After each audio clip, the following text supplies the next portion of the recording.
बिस्मिल्लाहिर्रहमानिर्रहीम। आज हम ईद की नमाज़ के मुतल्लक़ ज़िक्र करेंगे। ये एक अहम नमाज है। जैसे कि हर कौम का एक दिन और त्यौहार होता है, वो उसमें खुशी मनाती है, अपने मुख्तलिफ़ तरीक़ेकार हैं उनके। अक्सर लोग खेल कूद, खेल तमाशा और उस तरह के दुनिया के लहव व लाव में मशगूल होती है, और शराब नोशी और पता नहीं क्या कुछ।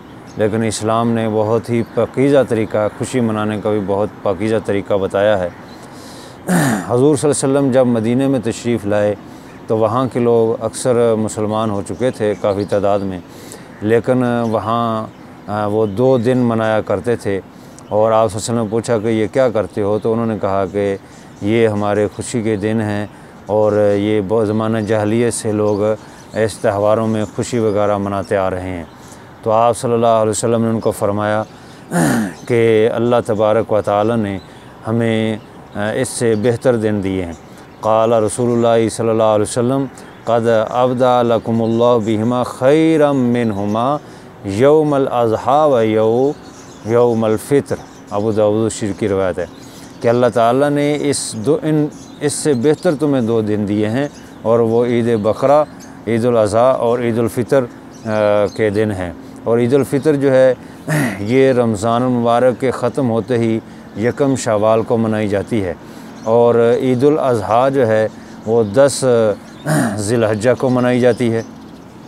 तो ये 2 दिन अहम है मुसलमानों के लिए।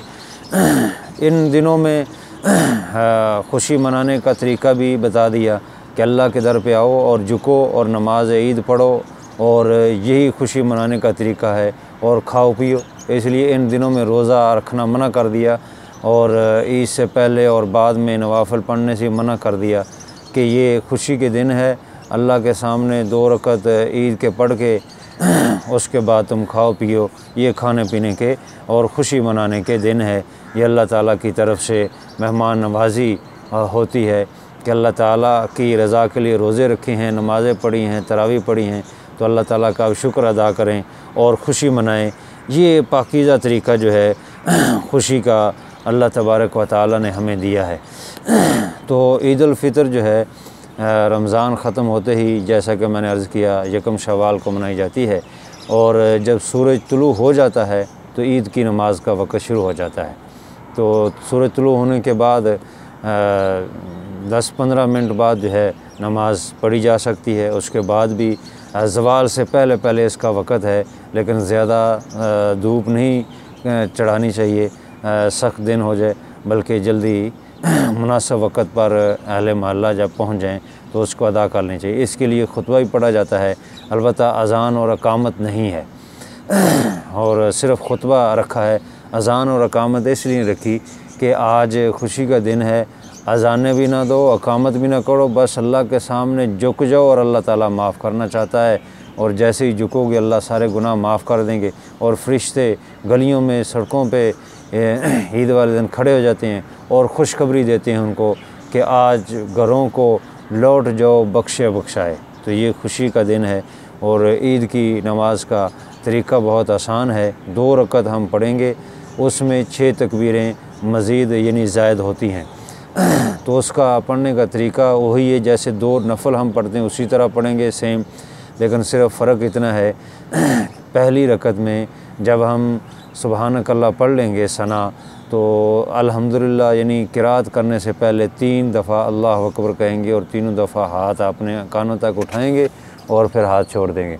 इसी तरह बाकी नमाज़ पूरी करेंगे जैसे आम नमाज़ पढ़ती हैं। और दूसरी रकत में जब इमाम किरात कर लेगा तो रुकू में जाने से पहले हाथ कानों तक उठाते जाएंगे, एक तकबीर में 3 तकबीरें हम कहेंगे और हाथ उठा के छोड़ देंगे, और चौथी तकबीर में हाथ नहीं उठाएंगे बल्कि सीधा रुकू में चले जाएंगे।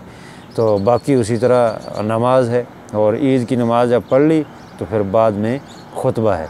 जुम्मे का खुतबा जुम्मे की नमाज से पहले है, ये बाद में है, क्योंकि अल्लाह ताला ने अज़ान भी नहीं रखी, अकामत भी नहीं रखी, और ख़ुतबा भी बाद में कर दिया कि सबसे पहले मेरे बंदे आकर मेरे दर पे सजदा रेज़ हो जाएं, झुक जाएं, मैं उनको माफ़ करूं। इतना अल्लाह ताला खुश है ईद वाले दिन मुसलमानों से। तो ये पाकीज़ा दिन खुशी के अल्लाह ताला ने हमें दिए हैं।